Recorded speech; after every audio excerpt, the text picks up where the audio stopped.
Buenas noches, qué bueno que se sumen nuevamente a seguir planeando cómo dar vuelta a todo.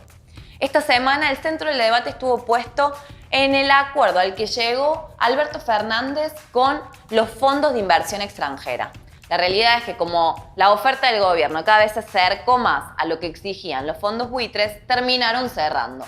Pero a diferencia de lo que intenta instalar el gobierno, que es un gran festejo, un gran logro, la realidad es que se van a seguir yendo miles de millones de dólares a pagar una estafa. Por eso hoy vamos a debatir sobre la historia, los mecanismos de la deuda e intentar responder a esta pregunta. ¿Qué pasa si no pagamos? Porque desde todos los sectores nos intentan instalar que la única salida es seguir pagando y la realidad es que no es esa la única.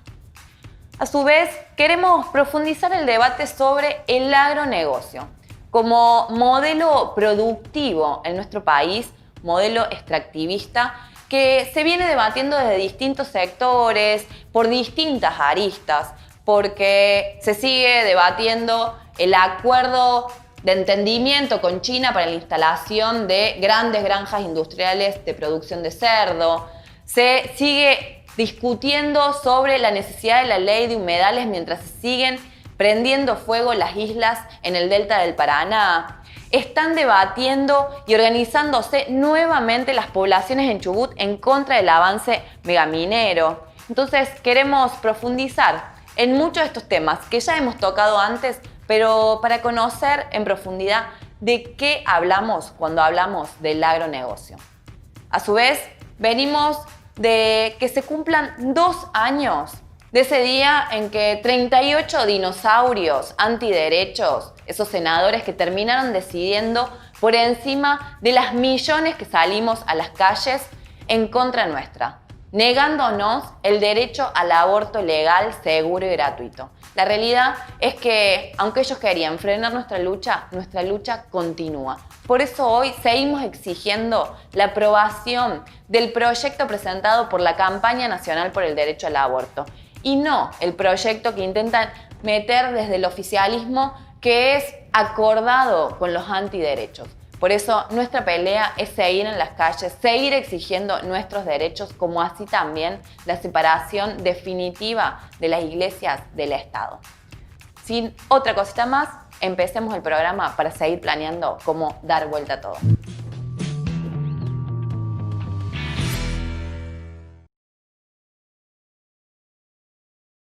En la última semana el tema central fue el acuerdo con los bonistas. Y como ahora se viene la negociación con el FMI, creí importante analizar un poco más en profundidad mecanismos e historia de la deuda. Según los economistas del establishment, la deuda no se paga, se rolea. Y lamentablemente es lo único real que dicen. Eso significa que se renegocia para seguir pagando, porque la deuda es un negocio continuo. Y la clave es que dure, no que se cancele. De hecho, si se pagara su totalidad, lo cual es obviamente imposible, o si se dejara de pagar, se termina el negocio, que consiste en atar, someter, para saquear y también, claro, para tener injerencia en la economía y la política de los países. La deuda no se paga, se rolea. Pagamos y debemos, de corrido, desde la década del 50, la libertadora o fusiladora como la llamó Rodolfo Walsh. Desde ahí en adelante, siempre.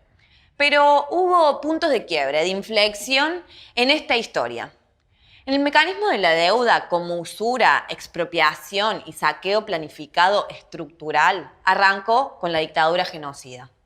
Porque es esa dictadura militar con apoyo empresarial de la burocracia sindical y los partidos tradicionales, la que, como surge de la causa Olmos, cometió casi 400 delitos contables, Y esto siempre hablando desde la legalidad del sistema.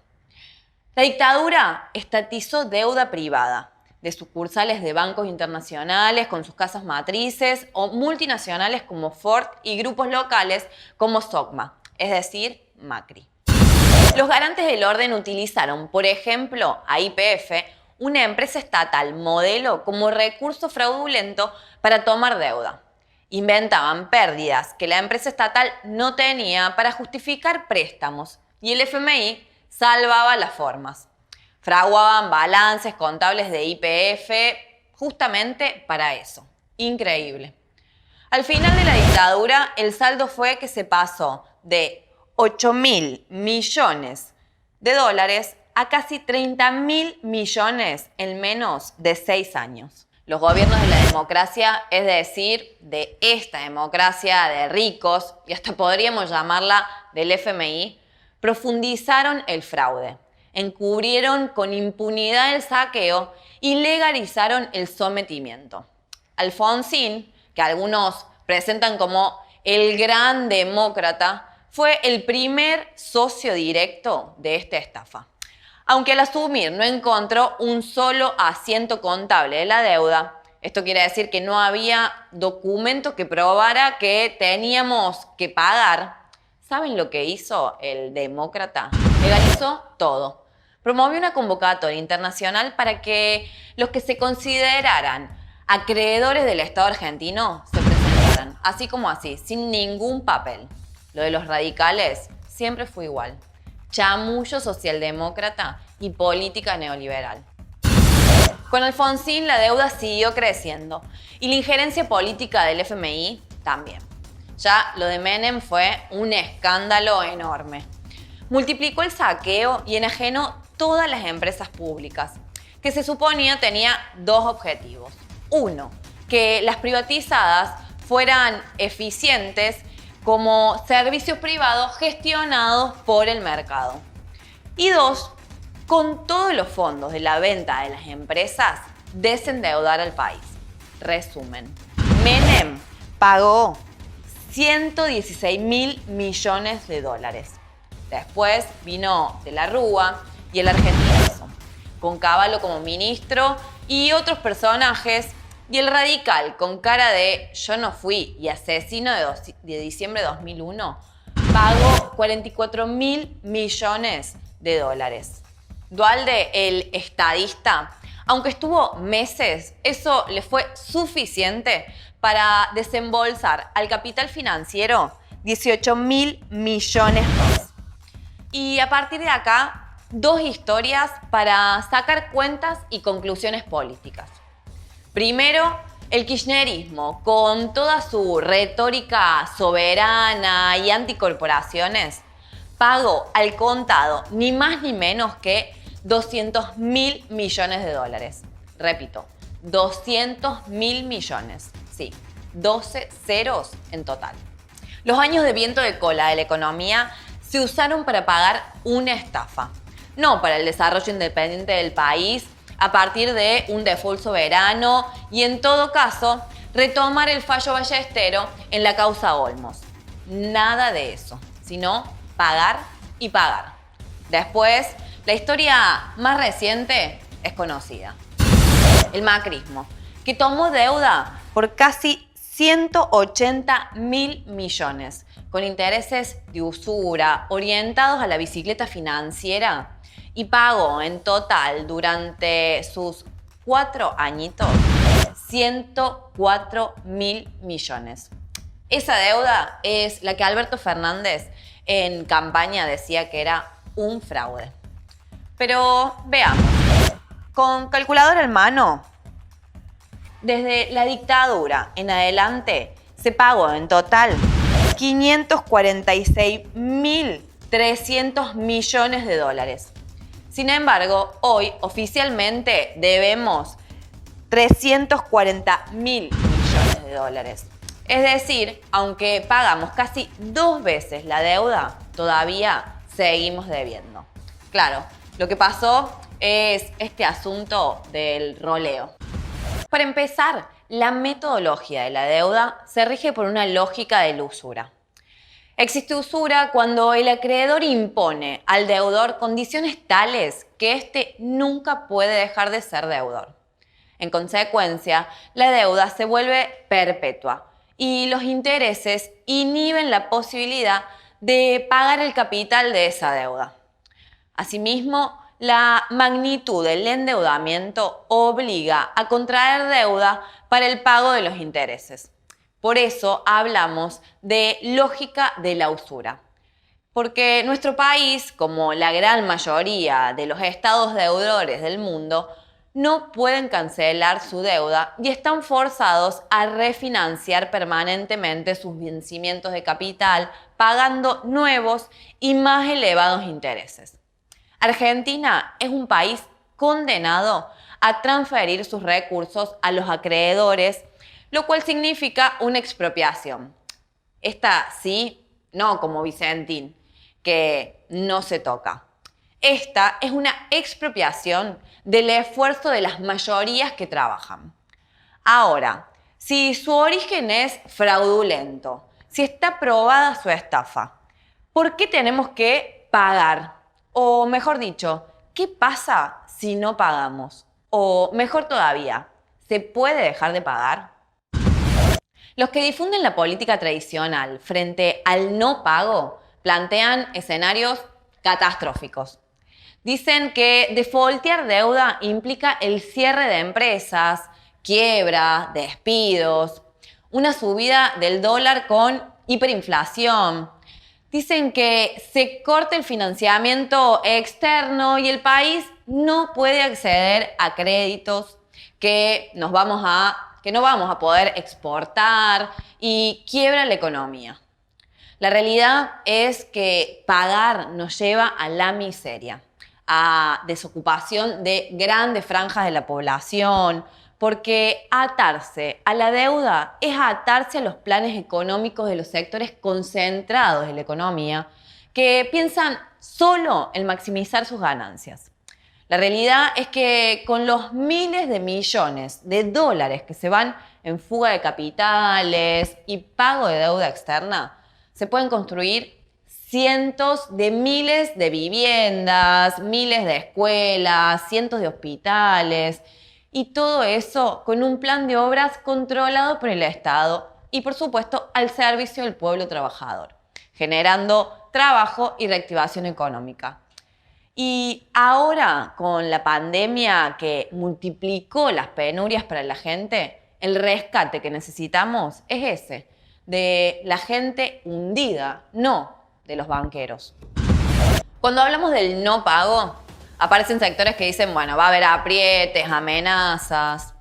Pero, ¿qué medidas tenemos que tomar para enfrentar esas amenazas o los aprietes?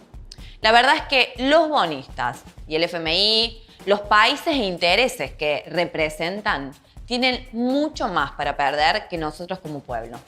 Si extorsionan o toman medidas, somos categóricos. Hay que expropiar a los bancos, hay que estatizar todo el sistema financiero. Y así nos sale $1 del país. Y otra vez, rescatamos a la gente.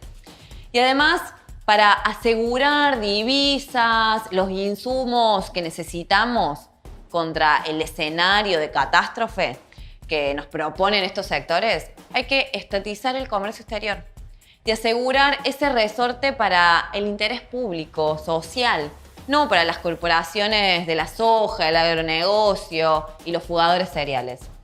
No necesitamos ningún préstamo, necesitamos soberanía, independencia, y eso se puede hacer con dos condiciones: voluntad política, coraje, para romper con el FMI, el capital financiero y los miserables locales. Y segundo, empoderar en serio al pueblo, a la clase obrera, a la juventud. Hay que informar, activar, movilizar. Con ese punto de apoyo no hay bonista ni G7 que pueda. Nosotras, nosotros tenemos ese planteo político. Ser soberanos, ser independientes. Y hoy es urgente, en defensa propia. Seguinos en todas las redes sociales del MST Argentina. Activa la campanita de notificaciones y acordate que podés dejar tu opinión o sugerencia en la caja de comentarios. En otras emisiones hemos tomado diferentes aspectos sobre el modelo productivo y la contaminación ambiental. Hoy queremos detenernos en un aspecto, que es el agronegocio. Tiene historia y también distintas aristas. De hecho, se relaciona con la producción de granos, commodities. Vimos cómo está concentrado en un puñado minoritario de empresas, por lo general extranjeras, agroexportadoras. También hemos visto cómo se ha avanzado en la frontera sojera, con las semillas transgénicas. Bueno, este modelo tiene consecuencias concretas. Por ejemplo, ahora tiene una relación directa con las quemas de las islas en el delta del Paraná. También tiene una relación con el acuerdo que quieren llegar con China para la producción masiva de cerdos. Y tiene una lógica fundamental, que es seguir acumulando riquezas en menor tiempo, sin importar que este tipo de producción y de falso desarrollo avanza sobre las comunidades y nuestros territorios.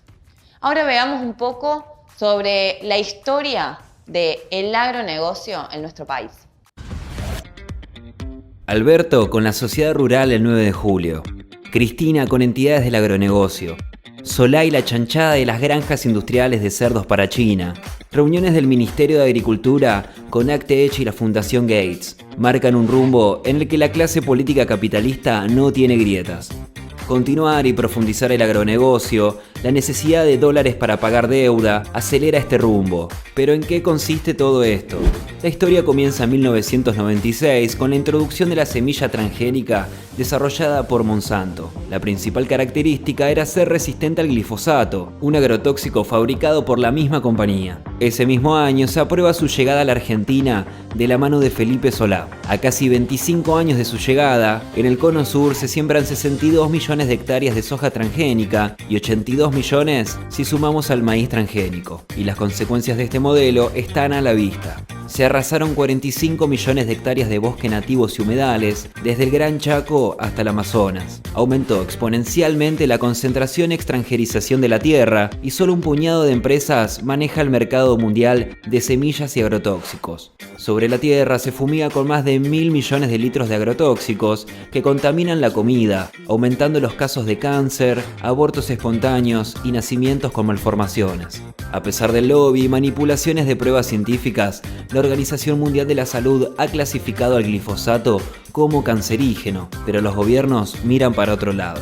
Hoy, lejos de ponerle un freno a este modelo, el camino del gobierno de Fernández es profundizarlo, a fondo. Tan coherente, Alberto, que ubicó el extractivismo como actividad esencial en la cuarentena. El plan para el agro argentino está en ACTech, un organismo internacional especializado en biotecnología, inteligencia artificial y la Big Data aplicado al campo.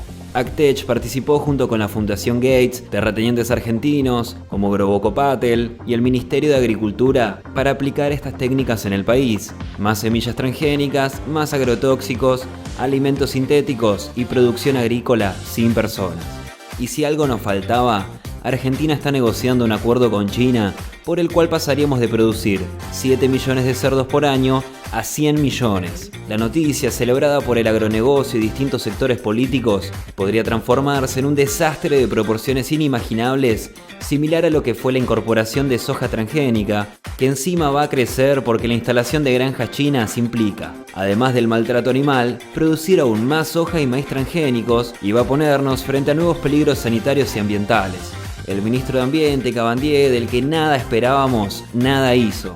A todo esto, la soberanía alimentaria cada vez más lejos. Nuestras tierras ahora no solo estarán ocupadas por los granos transgénicos que se exportan para alimentar animales, sino también por los galpones que encierran esos animales también para exportar. Y la producción alimentaria local de alimentos sanos y las economías regionales al borde de la extinción. Con el pueblo movilizado tenemos que ponerle un freno a este modelo cocido. La sed de ganancia de la clase capitalista está ante todo. Y en nuestro país, en relación al agronegocio, tiene su historia. Desde los 90 hasta la actualidad, todos los gobiernos, en eso sí, no hubo ninguna grieta, han favorecido a este sector para seguir avanzando en este modelo extractivo. Y ahora, en el medio de la pandemia, que tiene un origen zoonótico, ni siquiera se cuestionan ponerle un límite a la depredación socioambiental. La realidad es que las grandes corporaciones agroganaderas en nuestro país tienen luz verde, con o sin cuarentena, porque Alberto Fernández los considera esenciales. De hecho, ahora se está discutiendo el acuerdo con China. Y en realidad es un acuerdo que va a terminar trayendo grandes fábricas de nuevas pandemias, pero lo único que les interesa a este gobierno es el ingreso de divisas, de dólares, para pagar una deuda completamente fraudulenta que ni siquiera se han propuesto auditar. Pero en esta historia de saqueo, contaminación y muerte, no solamente es protagonista la chanchada de Solá, sino que también es la defensa de los humedales, porque nuestros humedales del Delta del Paraná están ardiendo hace semanas, arrasando con todo lo que tiene vida. Ya llevan miles de hectáreas, alrededor de 4 veces la superficie de Capital. Ahora veamos cuál es la importancia que tienen los humedales. Y de verdad queda más que comprobado que este modelo extractivista no va más. Desde hace semanas viene ocurriendo un fenómeno que de natural no tiene nada: las quemas de los humedales de la cuenca del Paraná. Se pudo ver a ciudades como Rosario y Santa Fe envueltas en un humo irrespirable, producto del fuego que consumía hasta el momento 80.000 hectáreas, solamente en Rosario. ¿Quién está detrás de esto? La agroindustria y los ganaderos. Y los gobiernos, cómplices, socios. Pero ya te preguntarás, ¿qué son los humedales? ¿Qué importancia tiene defenderlos? Bueno, ahí vamos. Los humedales son áreas que se inundan temporariamente, donde el agua subterránea aflora en la superficie o en suelos bajos cubiertos por agua poco profunda. En los humedales, el agua juega un rol fundamental en la determinación de su estructura y funciones ecológicas. Argentina posee 6 grandes regiones de humedales que representan más del 20% del territorio nacional. Una de ellas es la Cuenca del Plata, siendo la principal cuenca hídrica que tenemos en el país y una de las principales del mundo. En esta zona se desarrolla una vegetación y una fauna única. ¿Por qué son importantes? 1. Contribuyen a recargar acuíferos subterráneos que almacenan el 97% de las aguas dulces no congeladas del mundo. 2. Ayudan a la estabilización de costas, previniendo inundaciones y sequías. 3. Dan sustento a más del 40% de las especies del mundo y el 12% de todas las especies animales. Y 4. Obviamente almacenan carbono, que nos protege de los efectos del cambio climático.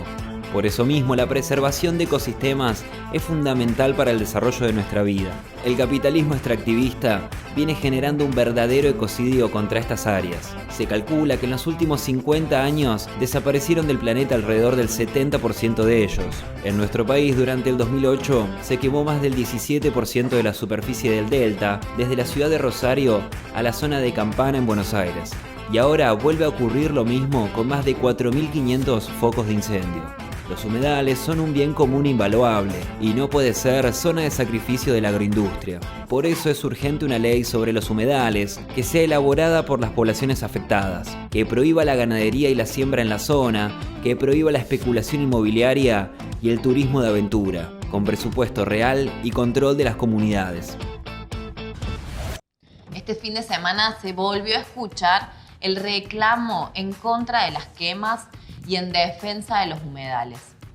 Son las poblaciones de Santa Fe y Entre Ríos que con movilizaciones masivas volvieron a reclamar una ley en defensa de los humedales, pero una ley que prohíba todas las actividades extractivistas y un punto fundamental, que sean las poblaciones que tengan el control social sobre su aplicación. Para profundizar sobre el debate del agronegocio, vamos a pasar a hablar con Patricio Eleizegui. Él es periodista, escritor, publicó Agrotóxico y Envenenados, justamente sobre esta temática. Hola Patricio, quería agradecerte por aceptar la entrevista y por tomarte este tiempo con nosotros. No, por favor, un gusto a disposición. Bueno, lo primero, vos sos periodista de investigación, te has desarrollado mucho en el camino de lo socioambiental, en el agronegocio, pero también otros temas. Y quería consultarte que nos cuentes una primera reflexión sobre este acuerdo de entendimiento entre Argentina y China por estas grandes factorías de producción de cerdo.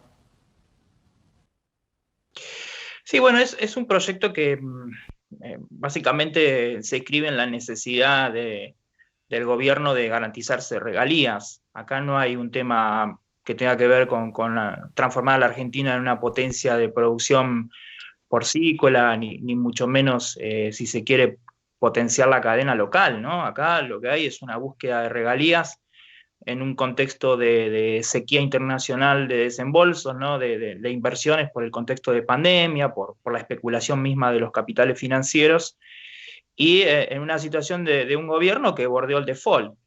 Por ende, Argentina, en términos siempre bursátiles financieros, no dejó de ser un lugar de riesgo para la inversión, lo cual, si lo tomamos desde esa perspectiva, claramente no es uno de los destinos que los capitales van a estar buscando, ¿no es cierto?, en este movimiento potencial. Entonces, de repente que exista esta posibilidad de garantizarse un acuerdo que puede estar entre los 3.800, los 5.000 millones de dólares a desarrollar en 6 años, por supuesto que le resulta por demás de venturoso y por demás de necesario inclusive, ¿no?, para la caja oficial. Por ende, yo entiendo que viene por ese lado, me parece que hay una decisión política de avanzar con ese acuerdo. Hay que ver de qué manera, ¿no es cierto?, la resistencia social y de las organizaciones logran torcer esta dirección que ha tomado el oficialismo, pero no me parece para nada extraño respecto de lo que han sido las pautas de extractivistas que fijó Alberto Fernández al principio de año, ¿no?, en las sesiones ordinarias, en donde marcó toda una agenda que va justamente ligada al fracking, ¿no es cierto?, a la intensificación de la megaminería, el tema de la consolidación de la producción petrolera, que lo tenemos hoy por hoy con el barril criollo, que lo está subvencionando el particular, el automovilista, ¿no?, para que las petroleras no quiebren. Y en ese marco creo que la cuestión del agronegocio es muy clara, y esto no es más que una señal evidente de hacia dónde se dirige el gobierno, con una persona emblemática y nefasta desde lo emblemático también, ¿no es cierto?, como Felipe Solá a cargo del acuerdo. Así es. ¿Se puede encarar un proyecto así sin daños en los territorios, en las poblaciones? Bueno, la experiencia de los proyectos así marcan exactamente todo lo contrario. En América Latina, el territorio quizás que tiene mayor expansión de estas granjas es México, un poco lo hablábamos fuera de micrófono, y en México en la instalación de estas granjas, que lleva mucho tiempo, digamos, las últimas se han consolidado en lo que es la península de Yucatán, de la mano de monstruos, conglomerados monstruosos, como Quequén, que es la empresa, digamos, emblema en esa zona. Básicamente se radicaron con las mismas promesas que se están sosteniendo acá en vínculo con los chinos, ¿no? Esta idea de que van a generar mayor empleo, de que de repente se pueden manejar los residuos de otra manera, de que no va a haber un impacto ambiental, de que se puede generar biogás, de que se puede generar fertilizantes a través justamente del residuo del cerdo. Bueno, en México hasta ahora lo único que tienen es exactamente lo contrario. Hubo destrucción total del empleo, una precarización absoluta. Son compañías que funcionan a partir de la rotación permanente de personal con sueldos muy bajos. Para que te des una idea, yo estuve dialogando justamente con personas que han trabajado en las granjas allá y les pagan a razón de 3.000 pesos argentinos por semana. Ese es el sueldo, digamos, promedio. Hay sueldos mucho más bajos. Al mismo tiempo, lo que originó es la destrucción de la producción local. Allá tienen mucha cultura de consumo de cerdo y a partir de la receta de alimentarlos con transgénicos, que es lo mismo que se va a hacer acá en la Argentina, que ya se hace de hecho en la producción local porcina, transformaron a la producción de carne en una carne súper barata. Entonces, lo que es, digamos, la tradición justamente de tener tu cerdo en tu casa se volvió algo muy caro y aniquilaron tradiciones de justamente los pueblos mayas, que es donde están instaladas estas granjas. Y después, por supuesto, el impacto ambiental, que es a partir de todo el residuo que genera esta cantidad de cerdos.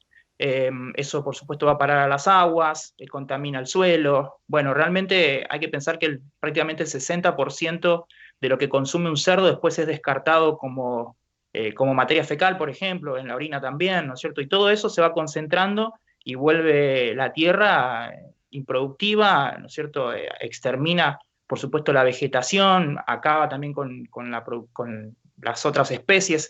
Bueno, es un descalabro importante. En México, aparte, como ellos dependen mucho en esa zona del agua de cenote, que es un agua subterránea, y tienen una característica geológica muy especial, todo eso se está filtrando y bueno, tienen grandes problemas justamente para garantizar un consumo seguro del agua, ¿no? Te hago una consulta porque, bueno, hoy un poco la idea del programa es justamente ver las distintas aristas de este modelo productivo extractivista. ¿Qué conexión ves entre este acuerdo al que quieren llegar con China con la quema de los humedales, por ejemplo? Bueno, en la quema de los humedales se dan distintos fenómenos, porque no, bueno, son territorios que se usan mucho para lo que es ganadería, ¿no? Producción ganadera, pero también se puede utilizar para lo que es la siembra de transgénicos, de maíz, de soja, por ejemplo. Pero también quiero sumar ahí la cuestión de la especulación inmobiliaria.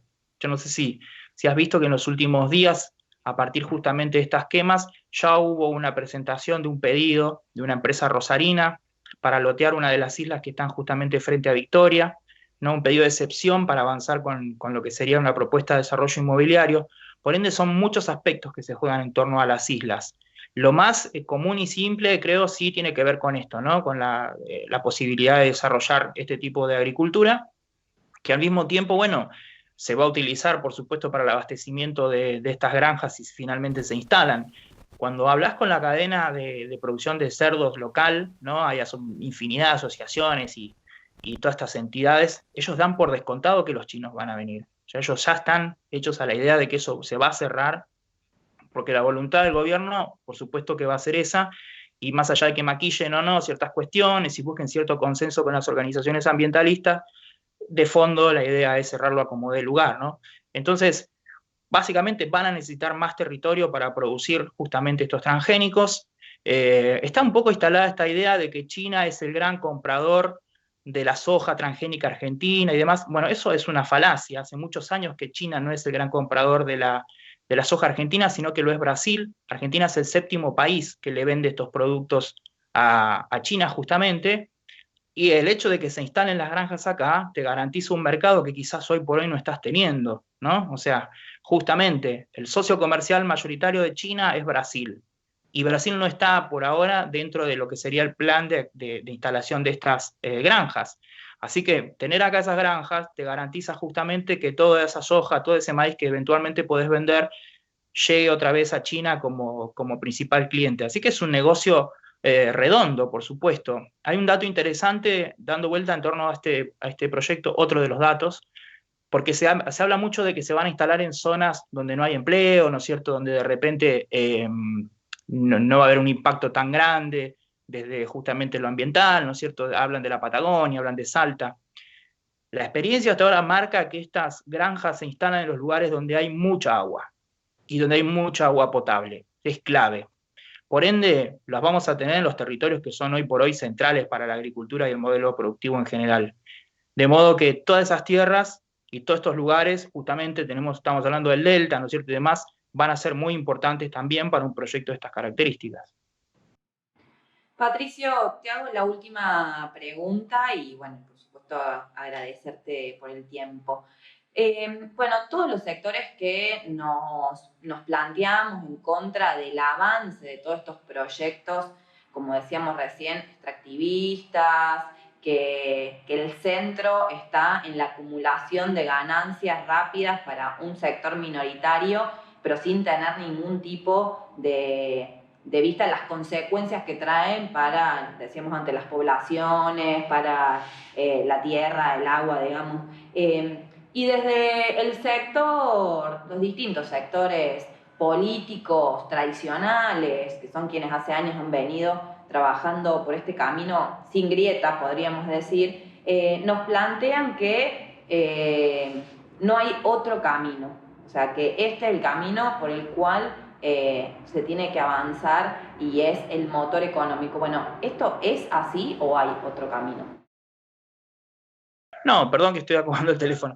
Sí, por supuesto, a ver, está la opción de la agroecología como mandato, ¿no es cierto? Creo que es la salida lógica, por supuesto. Lo que pasa es que acá no estamos hablando nunca de lo que es el abastecimiento, la soberanía alimentaria y demás, ¿no es cierto? Y ni siquiera de la seguridad alimentaria se está discutiendo. Este es un país agroexportador, lamentablemente, y bajo estas gestiones se sigue consolidando esta idea. Yo soy muy crítico de ese eslogan que se instaló hace tanto tiempo, ¿no? Del granero del mundo. Parece que nos hubiesen puesto una etiqueta y que no vamos a poder salir jamás de eso. Me parece realmente que es nefasto desde ese punto de vista. Y por otro lado, estamos pagando el costo ambiental justamente de abastecer a estos grandes mercados, por supuesto, sin tomar en cuenta siquiera lo que es la alimentación propia, ¿no? Nosotros tenemos unos indicadores de obesidad, de colesterol, ¿no es cierto?, de lo que busques realmente disparados a partir justamente de este alimento ultraprocesado, que es la basura que no se puede vender al exterior. Nosotros estamos consumiendo hoy grandes cantidades de productos derivados de los transgénicos, como la lecitina de soja, por ejemplo, no sé, el jarabe de maíz alta fructosa, ¿no es cierto?, en gaseosas, en bebidas de todo tipo, que eso no se vende afuera. Estamos vendiendo lo mejor afuera justamente y dejando para acá todo este descarte, y de ahí entonces que resulta muy difícil porque estas gestiones no ponen el foco en cambiar ese modelo. A principios de año estuvo el anuncio de que se iba a crear, por ejemplo, la Dirección de Agroecología, que a mí me pareció una buena señal. Dije, bueno, quizás puede haber un cambio, se puede plantear algo, y eso hasta ahora no se oficializó y quedó prácticamente en la nada. Estamos hoy 9 de agosto y esto se anunció a principios de año, nunca se creó, y por el contrario lo que tenemos son más y más proyectos extractivistas, ¿no?, con intención justamente de volver a llevar la minería a ciertas zonas de la Patagonia, bueno, este tipo de proyectos justamente de agroexportación, ¿no? Lo que ocurrió con Vicentín, también muy conocido, en donde básicamente lo primero que hizo Alberto Fernández fue decirle a los productores de soja transgénica que se quedaran tranquilos, que iban a poder seguir vendiendo al exterior utilizando a la empresa. Esas son todas señales de que no hay una decisión política de modificar esta estructura de agronegocio que venimos conociendo desde el kirchnerismo, desde el macrismo, ¿no?, de los últimos gobiernos sobre todo. De modo que, bueno, queda desde las organizaciones alternativas, desde el resto de los espacios políticos, desde los movimientos ambientalistas, exigir y seguir presionando desde abajo hacia arriba para consolidar la idea de que la salida justamente es la agroecología, que no es más que volver a hacer la agricultura que se conocía de antes, sin los transgénicos, o sea, sin el uso tanto de venenos, sin la manipulación genética, ¿no es cierto?, sin el uso de antibióticos, que es lo que está explotado a partir de lo que es la agricultura, la ganadería feedlot. Bueno, son todos cambios que se van a tener que generar en algún momento, porque hoy por hoy el desastre ambiental y sanitario es indiscutible, ¿no? Lo vemos en el desmonte, lo vemos en los indicadores de cáncer de los pueblos fumigados, lo estamos viendo en los indicadores de nutrición en las ciudades. Sí o sí, el desastre en el que estamos nos va a tener que empujar a un cambio. Ojalá que sea con una dirección política en algún momento. Hasta ahora no tenemos ningún indicador de eso, ¿no? Está claro, y bueno, apoyando siempre las luchas que se están dando, porque así ha sido desde siempre, cuando se han logrado enfrentar y parar estos proyectos muchas veces, y bueno, ahora seguro seguirá en este camino el enfrentamiento a este acuerdo con China, y bueno, y que sigan avanzando en contra de nuestras vidas, podemos decir. Patricio, te quiero agradecer por este tiempo. Muchísimas gracias. Gusto grande, a disposición, que estés bien. Hasta luego. Gracias, Patricio. Y como recién decíamos, sí hay otro camino. Y empieza por acompañar y seguir multiplicando la lucha que están llevando las distintas poblaciones, como son en la provincia de Entre Ríos y Santa Fe, en contra de las quemas y en defensa de los humedales, pero también es el pueblo de Chubut que sigue luchando como hace años en contra del avance megaminero, porque esta lucha es contra los distintos gobiernos provinciales, contra el gobierno nacional, que siguen pretendiendo que el agronegocio, este modelo extractivista, sea el motor de la economía cuando lo que trae es más saqueo, más contaminación y muerte. Por eso hay que seguir fortaleciendo estas peleas y te invito a, si querés más información, sumarte a esta lucha por una salida ecosocialista, que sigas las cuentas de la red ecosocialista para seguir dando esta pelea de manera conjunta. Ahora, como en cada una de las emisiones, vamos a pasar a la recomendación que nos tiene Abril.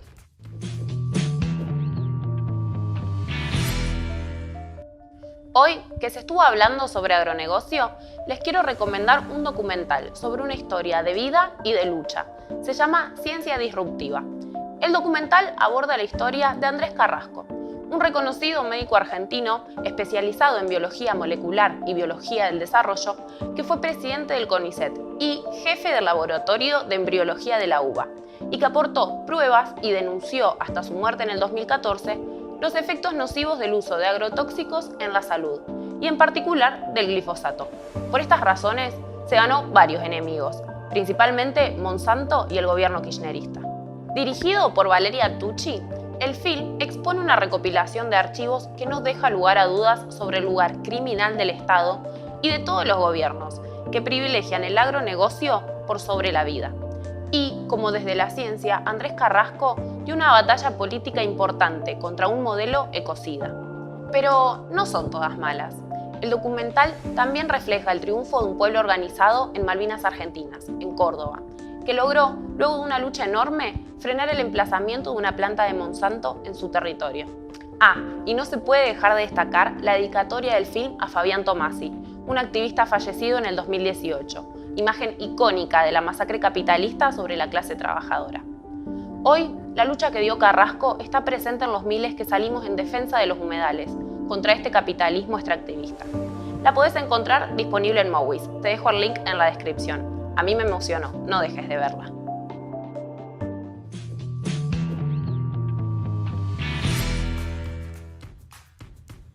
Para seguir aportando a todo el debate, la recomendación de Abril viene al pelo, así que no se la pierdan. Estamos llegando al final y como siempre recordarles que el jueves a las 20 horas hay una nueva emisión de Panorama Internacional, el programa de la Liga Internacional Socialista conducido por nuestro compañero Alejandro Bodar. Jueves 20 horas por YouTube y Facebook de la LIS. Bueno, espero que lo que discutimos hoy, las distintas visiones, propuestas, sigan aportando para planear cómo dar vuelta a todo. Nos vemos en la próxima.